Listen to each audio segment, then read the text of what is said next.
Republican Senator Rick Scott from the state of Florida tweeted out on Monday that maybe it's time we start thinking about the 25th Amendment for Joe Biden. Here is what Scott, who happens to be the chair of the Senate GOP campaign arm, in spite of the fact that he's only been in office for 2 years, here's what he tweeted. "We must confront a serious question. Is Joe Biden capable of discharging the duties of his office? Or has time come to exercise the provisions of the 25th Amendment?"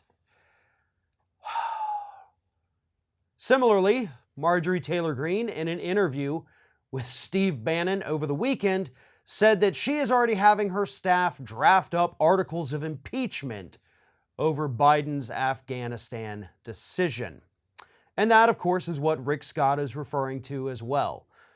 And as I predicted, this is going to be the talking point from now until eternity. Eternity, of course, being the midterms. Republicans are going to do everything they possibly can to try to frame Afghanistan as a uniquely Joe Biden failure. A failure that, in their minds, warrants his removal from office. Wow. You just can't make this stuff up, folks. This is absolute, utter insanity coming from these idiotic Republicans, from these desperate Republicans. That's what they are. They're desperate to try to pin this as some kind of failure of Biden instead of acknowledging Donald Trump's failure with his little peace deal that he negotiated with the Taliban that resulted in the release of countless Taliban prisoners and completely excluded the Afghan government. So, of course, as soon as the U.S. left, the Taliban moved in because that wasn't part of the agreement. They never agreed to not attack the Afghanistan government. So, yeah, a lot of blame you can lay at the feet of Donald Trump, a lot of blame you can lay at the feet of Obama, and most of the blame, of course, needs to go at the feet of George W. Bush. And I'm not saying that Joe Biden's without blame, but I am saying that his decision to withdraw the troops was the correct decision. Because what we're witnessing happening today would have happened at any other point during this 20-year trillion-dollar war. This was inevitable. And if we send more troops back over there, we're just going to delay the inevitable again, because when we finally pull back out, this is going to happen again. Until then, we are going to have to continue to listen to these idiotic talking points from people like Rick Scott and Marjorie Taylor Greene.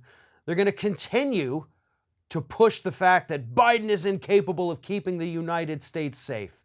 Look at all of these failures that he and he alone is responsible for. I have said many times that there are plenty of reasons to criticize Joe Biden. But right now, his decision to pull U.S. troops out of Afghanistan, that's not a good reason. He did the right thing. Yes, bad things happened as a result of it. Bad things have been happening for 20 years because of our stupid decisions with regard to foreign policy here in the United States. This would have happened if Trump pulled him out, or if Obama had, or hell, even if Bush had. This was basically inevitable. It just so happens that Biden's the one that finally flipped the switch, causing all this chaos, the Taliban takeover. But again, he didn't set the stage for this.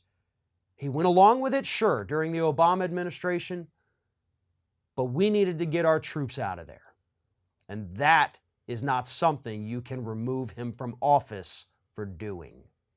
Ring of Fire has fresh content 7 days a week, so if you want to be reminded about it, don't forget to subscribe to the channel, hit the little bell to be notified every time a new video goes up.